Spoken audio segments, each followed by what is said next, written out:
8대 고이왕 후손들을 속이려고 초고왕을 장남으로 밀어놓고 자기가 둘째 아들인 것처럼 사반왕을 죽이고 왕위를 빼앗은 채께왕이 등극했습니다. 얼마 지나지 않아서 낭랑 태수에게 피살됐다라는 기록이 전부입니다. 이 대륙 쪽 백제를 지키려다가 부자가 모두 제 명을 지키지 못한 것입니다. 이때 비류왕이 등극합니다. 고이왕의 등극 과정과 너무나 비슷합니다. 대왕이 즉위합니다. 가장 베일에 쌓여있고 가장 불쌍한 그런 왕이 아니었을까 이렇게 추정을 하고 있습니다.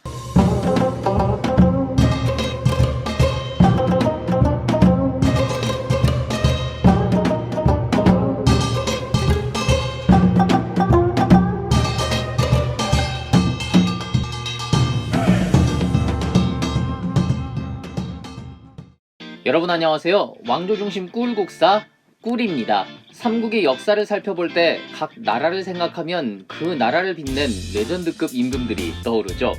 고구려 하면 나라를 세운 동명성왕을 시작으로 또 영토 확장에 앞장섰던 태조왕, 그리고 또 미천왕도 있죠. 얼마 전에 배웠었죠. 여러가지 제도를 정비했던 소수림왕, 그리고 더 이상 설명이 필요 없는 광기토대왕, 장수왕, 그리고 후반기에 가면은 을지문덕과 함께 또 우리 역사를 한편으로 찬란하게 빛냈었던 영양왕이 생각나실 겁니다.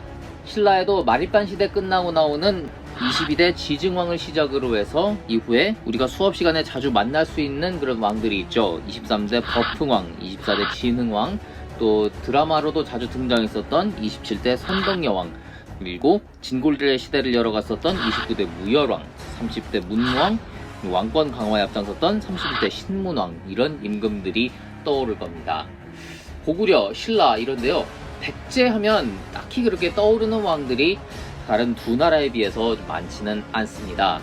지난번 백제 진도에서 나타났었던 8대 고이왕이라든지 또는 후반기에 나라를 중흥시켰던, 그래서 한강 유역을 차지하기도 했었던 26대 성왕 정도가 그럴 겁니다. 사실 백제 역사에 있어서 그렇게 영토를 광대하게 넓혔다든지 아니면 문화나 제도를 엄청나게 발전시켰다든지 해서 우리 머릿속에 떠오를 만한 그런 능력 있는 임금들이 부족했던 것도 사실인데요. 어쩌면 고구려나 신라만큼 또 그런 임금이 있었을 텐데 기록이 부족해 잘 알려지지 않았을 수도 있습니다. 앞에서 얘기했었던 이런 고이왕이나 성왕 이외에 21대 계로왕이라든지 31대 마지막 임금인 의자왕 정도 생각날 수도 있는데, 이 두 왕 하면은 보통 부정적인 이미지로만 각인된 그런 왕들입니다.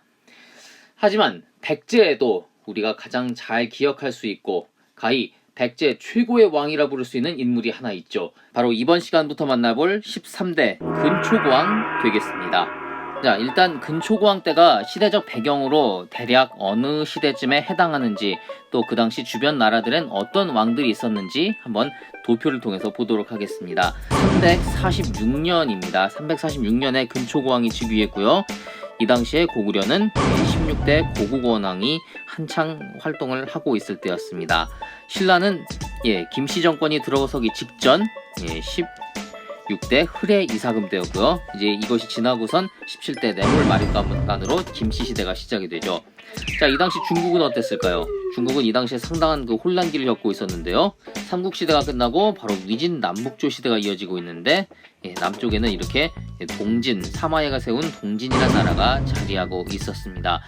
먼저 사마염이 세웠었던 서진이 멸망하고 남쪽으로 내려와서 다시 동진을 열었던 것이죠. 이전에 고구려에서 배웠습니다마는 모용씨의 그 선비족의 연나라가 한창 또 위세를 떨치고 있을 때였습니다. 시간이 지나서는 전진이란 나라가 또 들어서게 됩니다. 자, 이 정도 시대가 돼 있다는 것 아시고, 자, 한번 근초고왕 이야기로 돌아가 보도록 하겠습니다. 이번 시간부터는 그동안에 이어왔던 구성 방식에서 조금 방법을 바꿔서 근초고왕에 대한 여러 스토리를 테마별로 나눠서 이야기해보려고 합니다. 물론 매번 이렇게 한다는 건 아니고, 근초고왕처럼 스토리가 많고 또 이것을 테마별로 잘 나눌 수 있는 왕들에 대해서 이런 시도를 해보려고 합니다. 하다 영 아니다 싶으면 다시 예전 방식으로 돌아가고요. 자, 그러면은 근초고왕에 대한 이야기 하나씩 들어가 보겠습니다. 자, 지난 시간에 얘기했는데요. 8대 고이왕, 여기 보이시죠? 고이왕이고 지금 4대 계로왕 때부터 백제 왕들이 어떻게 진행됐는지를 지금 제가 이렇게 표로 표시를 해두었습니다. 지금 빨간색으로 표시된 요거는 조작된 그런 관계라는 이야기입니다. 지금 고이왕이 원래 계로왕이 아니고 또 초고왕의 동생이 아닌데 이렇게 조작을 했었죠. 그래서 표시했고, 마찬가지로 11대 비류왕 역시 혈통을 조작했습니다. 그래서 지금 이렇게 표시를 해 두었는데요. 8대 고이왕은 기존의 초고왕으로부터 내려오던 초고왕, 구수왕, 또 사반왕으로 이어지던 이 줄기를 내쫓고 자기가 왕위를 찬탈한 겁니다. 사반왕을 죽이고 자신이 왕위를 찬탈했죠. 그래서 초고왕부터 이어지는 여기를 보통 이번 시간에 초고왕계라고 이렇게 이름을 붙이겠습니다. 원래 있었던 게 아니라 이제 편의상 연구를 위해서 이렇게 이름을 붙인 건데요. 그리고 고이왕이 이런 식으로 이제 나쁜 선례를 한번 만들었습니다. 그렇기 때문에 나중에 이 자손들이 똑같은 방식으로 당하게 되는데요. 고이왕, 9대 채계왕, 그리고 그 뒤를 잇는 10대 분서왕, 12대 기왕 이렇게 내려오는데요. 중간에 11대 비류왕이 한번 왕위를 가로채죠. 이 비류왕도 똑같은 방식으로 고이왕계를 몰아내고 또 자기를 사반왕 동생이라고 이렇게 속였습니다. 어차피 역사에선 이렇게 다 걸리게 돼 있습니다. 조사하면 다 나와. 자, 여기를 고이왕계라고 통칭하도록 하겠습니다. 그러다 나중에 비류왕이 죽고 나니까 두 집안의 싸움이 일어나는 거예요. 초고왕, 고이왕계 두 집안의 싸움이 일어나는데 어찌어찌해서 다시 고이왕계에서 왕위를 차지합니다. 바로 이 사람이 어린 12대 계왕이죠. 그런데 나이가 어려서 그런지 힘이 없어요. 그리고 세력도 과거 증조할아버지였던 고이왕 때와 비교해서 많이 좀 비실비실해졌죠. 이러다 보니까 계왕이 즉위하긴 했어도 두 세력 간의 싸움은 계속됩니다. 그러다가 이 앞서 죽은 비류왕의 둘째 아들이 계왕을 죽이고 왕위에 오르게 되는 거죠. 물론 역사에는 계왕이 누구에게 살해됐다 이런 기록은 없는데 정황상 99.9% 이 근초고왕에게 살해된 게 유력한 것으로 보고 있습니다. 자, 근초고왕 이렇게 즉위했습니다. 하지만 정통성을 세우는 게 필요했죠. 그런데 자기 아버지가 이미 왕이었기 때문에 혈통 조작까지는 필요 없었고, 이 앞서 자기 아버지였던 비류왕이라든지 8대 고이왕 같은 경우에는 아버지가 왕이 아니었는데 자기가 찬탈을 하고 나니까 이걸 어떻게든 속일 것이 필요했습니다. 그래서 이런 식으로 조작 혈통을 만들었는데 근초고왕은 굳이 그럴 필요는 없었습니다. 근데 대신 이 고이왕이 초고왕계를 몰아냈었잖아요.